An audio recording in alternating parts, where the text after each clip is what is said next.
Baik, ini sudah siap semua. Kita mulai ibadat pada sore hari ini. Mari kita buka puji syukur nomor 442.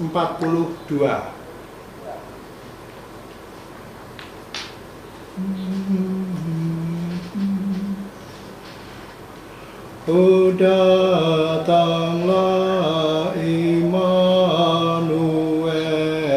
tebus umatmu Israel, yang dalam berkeluh kesah menantikan penolongnya. Bersukacitalah hai Israel, menyambut Sang Immanuel.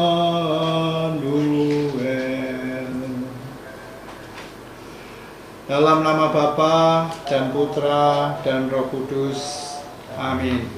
Kasih karunia Tuhan kita Yesus Kristus, cinta kasih Allah dan persekutuan Roh Kudus beserta kita sekarang dan selama-lamanya. Bapak Ibu, hari ini kita akan melaksanakan ibadat bersama dalam pertemuan Advent yang pertama. Sebagaimana kita ketahui, masa Advent merupakan pembukaan tahun liturgi gereja yang baru. Maka di masa Advent tahun ini menjadi pembuka perjalanan rohani kita bersama dalam merenungkan dan menyegarkan kembali pengenalan kita terhadap Kristus, Sang Guru dan Tuhan yang kita imani. Kekasan masa Advent adalah mempersiapkan diri menyambut kedatangan Tuhan dan lebih khusus mempersiapkan diri menyambut kedatangan Tuhan dalam peristiwa kelahirannya. Dua orang suci yang pertama kali yang paling mengenal dan paling dekat dengan Tuhan Yesus, terlebih dalam peristiwa kelahirannya, adalah Bunda Maria dan Santo Yosef. Bahkan dalam arti tertentu, mereka berdua adalah murid-murid Tuhan Yesus yang pertama. Mereka berdua mengikuti Tuhan Yesus dengan seluruh hidup mereka. Maka masa Advent ini, mari kita bersama-sama berdoa bersama Bunda Maria dan Santo Yosef menantikan kedatangan Tuhan. Marilah kita berdoa. Ya Allah, Bapa yang Maha Kudus, kami bersyukur kehadirat-Mu karena Engkau telah memelihara iman dan hidup kami sekeluarga. Saat ini, di tengah pandemi, kami sedang menantikan kedatangan Putra-Mu, Tuhan kami. Kami mohon, berkenanlah hadir dalam keluarga kami yang sedang mempersiapkan diri menyambut kedatangan Putra-Mu. Bukalah hati kami sehingga kami dapat berjaga menyambut kedatangan Putra-Mu dengan tekun mendengarkan sabda-Mu dan berdoa bersama. Berkatilah keluarga kami dan jadikanlah keluarga kami sebagai berkat bagi lingkungan dan masyarakat demi kemuliaan nama-Mu kini dan sepanjang masa. Amin.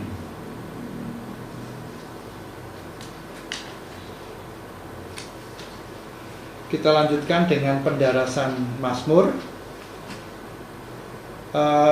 yang tercetak tebal, Bapak Ibu. Kita nanti doakan bersama-sama. Kemudian bait-bait selanjutnya ini bergantian antara saya dengan Bapak Ibu sekalian.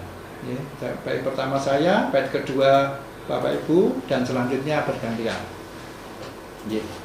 Kita mulai. Wartakanlah kepada para bangsa, sungguh Allah penyelamat kita akan datang.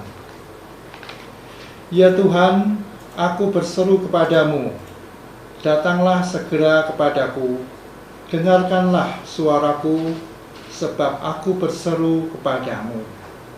Semoga doaku membubung ke hadapanmu bagaikan dupa, semoga tangan yang kutadahkan terima bagaikan korban petang.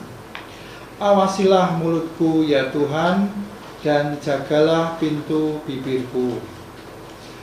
Jangan biarkan hatiku condong kepada kejahatan, jangan sampai aku berbuat jahat bersama orang berdosa. Selamanya takkan aku makan semeja dengan orang jahat, tak pernah aku menikmati kelezatan mereka. Biarlah Allah yang adil memukul aku, biarlah yang marah menyiksa aku. Selamanya takkan minyak wangi melumasi rambutku untuk berpesta pora, tak mungkin, sebab selamanya doaku menentang kejahatan mereka. Biarlah pemimpin mereka jatuh ke cengkraman Allah yang hidup. Biarlah mereka merasakan betapa manislah keputusannya. Seperti orang yang dicacah belah dalam neraka, demikian pun aku hancur lebur di moncong maut. Tetapi kepadamu-lah mataku tertuju, ya Allah Tuhanku. Kepadamu-lah aku mengungsi, lindungilah hidupku. Lindungilah aku terhadap jerat yang mereka pasang dan terhadap perangkat orang berdosa. Kemuliaan kepada Bapa dan Putra dan Roh Kudus, seperti pada permulaan, sekarang, selalu, dan sepanjang segala abad. Amin. Wartakanlah kepada para bangsa, sungguh Allah penyelamat kita akan datang. Kita masuk pada penyalaan lilin Advent. Moga-moga di dalam kegelapan kehidupan kita di dunia ini, cinta dan pengharapan kita tetap bernyala dalam hati kita, seperti lampu yang bernyala di tempat yang gelap gulita.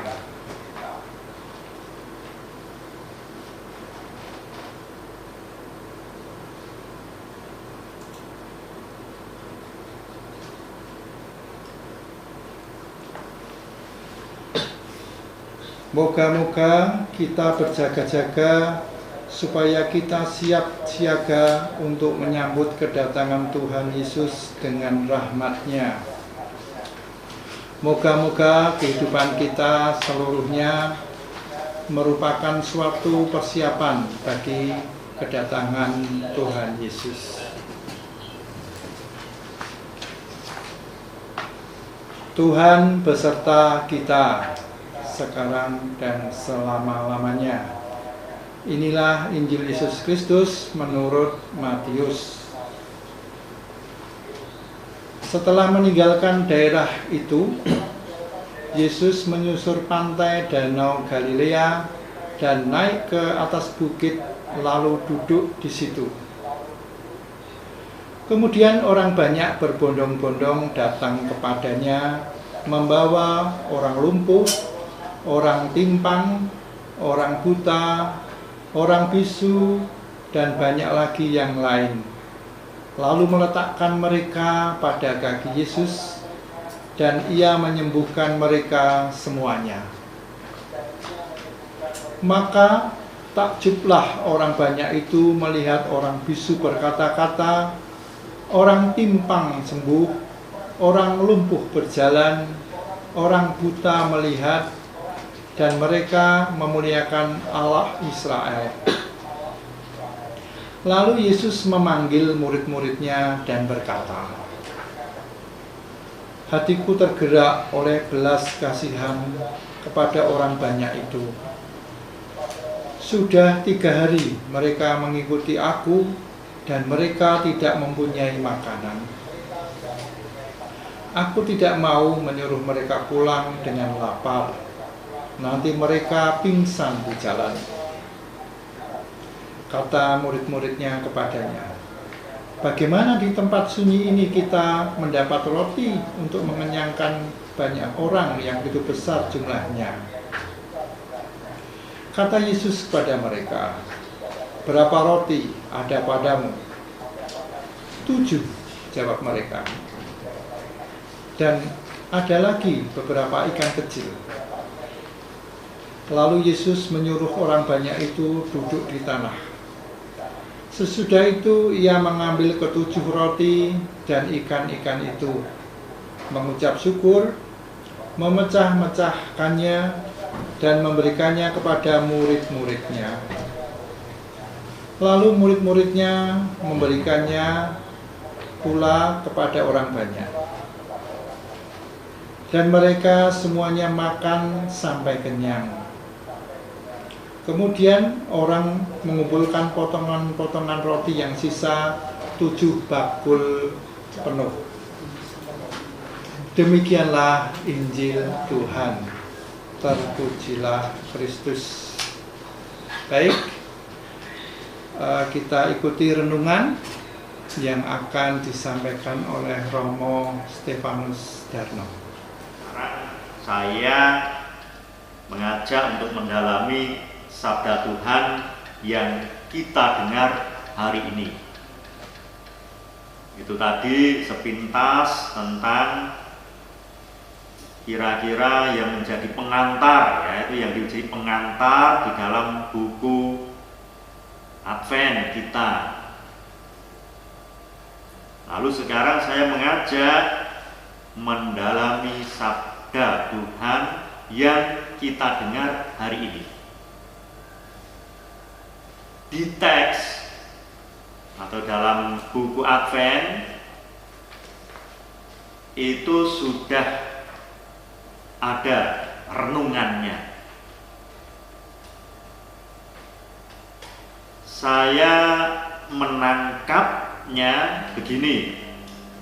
Ya, saya menangkapnya begini. Bahwa masih ada banyak orang baik hati. Di dalam renungan itu ya, saya hanya mengulas sedikit yang saya tangkap tentang renungan yang disajikan di buku Advent. Bahwa masih ada banyak orang yang baik hati, meskipun dunia kita ini penuh dengan persaingan. Kalau persaingan biasanya ya saling menjatuhkan, tetapi ditemukan bahwa masih banyak orang yang baik hati. Bagi murid Kristus, kebaikan hati itu bersumber dari kebaikan hati Tuhan Yesus yang penuh dengan belas kasih. Maka ajakan bagi kita adalah terus bersyukur, senantiasa bersyukur, karena belas kasih yang diberikan Allah kepada kita. Bersyukur karena belas kasih Allah kepada kita. Dan kita juga diajak untuk berbagi kebaikan hati bagi saudara dan saudari kita. Kira-kira itu yang bisa saya tangkap dari renungan yang ada di teks. Lalu saya menawarkan sisi lain atau pandangan lain dari bacaan tadi. Satu, yaitu datang dan tinggal bersama Kristus sebagai keluarga. Ini yang saya tawarkan. Yang saya tawarkan dari bacaan tadi. Datang dan tinggal bersama Kristus sebagai keluarga. Seperti Maria dan Yosef yang senantiasa bersama-sama Tuhan Yesus sebagai keluarga. Mengapa harus datang dan tinggal bersama Kristus sebagai keluarga? Supaya kita mendapatkan rezeki. Loh, kok bisa datang dan tinggal bersama Kristus sebagai keluarga? Kok supaya kita mendapatkan rezeki? Nah, karena jika kita datang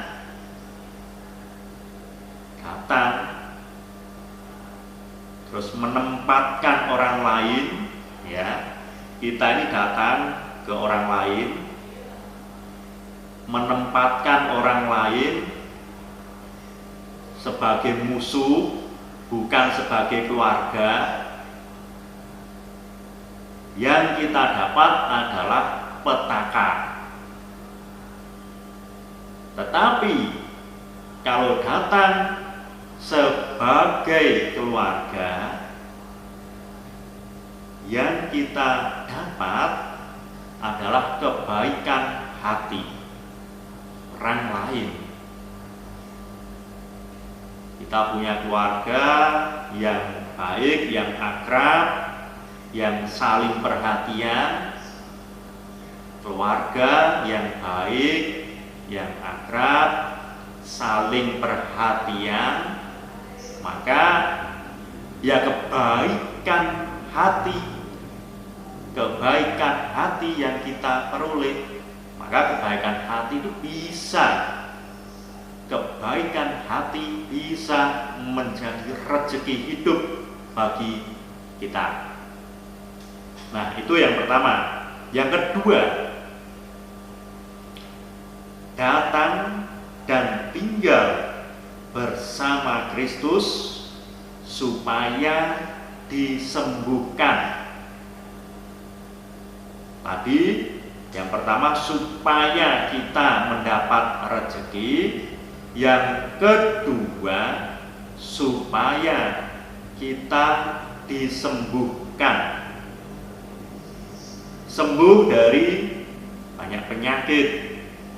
Dikatakan dalam bacaan tadi, sembuh dari kelumpuhan kita, ketimpangan kita, membuat kita tak bisa berjalan, yang membuat kita tak bisa berjalan dengan baik, sehingga juga mengganggu kegiatan dan pekerjaan kita. Nah, supaya sembuh dari kelumpuhan, dari ketimpangan. Lumpuh itu tidak bisa berjalan. Timpang itu jalannya ya terseok-seok. Maka kita datang dan tinggal bersama Yesus supaya sembuh.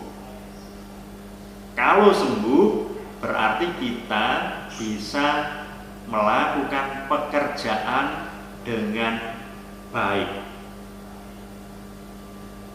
ini kalau fisik kita. Tapi bisa dalam arti lain, sembuh dari kelumpuhan dan ketimpangan itu bisa dalam arti lain yang bukan secara fisik saja. Misalnya perbuatan kita yang lumpuh, yang timpang, itu bisa berarti perbuatan yang tidak baik, yang jahat, yang menyakiti orang lain. Nah, ciri seperti itu bukan pekerjaan orang yang tinggal bersama Yesus. Maka ketika kita bersama Yesus, berarti tindakan-tindakan kita itu tindakan yang baik, tindakan yang mengembangkan dan memajukan orang lain, bukan merusak yang lain. Itu kalau kita tinggal, kalau kita bersama Yesus, maka kita mohon kesembuhan dari penyakit kita, yaitu perbuatan yang tidak baik itu tadi, yang merusak, yang menyakiti, yang mematikan pertumbuhan dan kemajuan sesama kita. Itu tentang sembuh dari kelumpuhan dan ketimpangan. Lalu sembuh dari kebutaan dan kebisuan. Bisa berarti kita bisa melihat kebaikan orang lain, bukan yang jelek-jelek yang kita lihat dari orang lain, bukan yang negatif-negatif saja, tetapi yang baik dari orang lain. Kita bisa melihat itu, terbuka mata kita. Lalu juga dari kebisuan. Bisu biasanya diikuti dengan ketulian. Maka kalau kita tuli, kita tidak bisa mendengar hal yang baik dari sekitar kita, maka ucapan kita, kata-kata kita, ya pada akhirnya ya hal yang tidak baik juga, yang buruk, yang menyakitkan. Maka kita mohon kesembuhan itu, sembuh supaya kita bisa lebih berpikir positif, menilai orang lain juga positif, melihat sisi-sisi baik dari sesama kita, apalagi sesama kita itu kita datang sebagai keluarga. Nah, keluarga yang baik adalah keluarga yang mau mendengarkan, yang mau memuji anggota keluarganya, yang mau memberikan nasihat jika anggota keluarganya melakukan sesuatu yang keliru. Itu yang bisa dilakukan menjadi keluarga, membangun keluarga. Tetapi kalau dalam keluarga itu hanya ada kecurigaan, hanya melihat kelemahan yang dikatakan, disaringkan itu soal penderitaan dan kesusahan, jarang bercerita tentang kebahagiaan, tentang perjuangan dan harapan, maka ya dalam keluarga akan mengalami sesuatu yang kurang bisa membangun. Maka kalau mau melihat Yesus bersama dengan Maria dan Yosef, maka kita belajar untuk membangun keluarga yang baik, yang terbuka mata kita, yang mendengar sesuatu yang bisa membangun, memajukan, yang juga bisa melakukan sesuatu perbuatan yang baik, perbuatan yang tidak melukai satu dengan yang lain, yang tidak didasari rasa curiga terus-menerus, tetapi karena percaya dan saling memberi harapan. Ini yang bisa membangun keluarga seperti kehidupan keluarga kudus Nazaret. Nah, itu yang saya bagikan tentang sisi lain atau pandangan lain dari bacaan tadi. Kita datang dan tinggal bersama Kristus sebagai keluarga.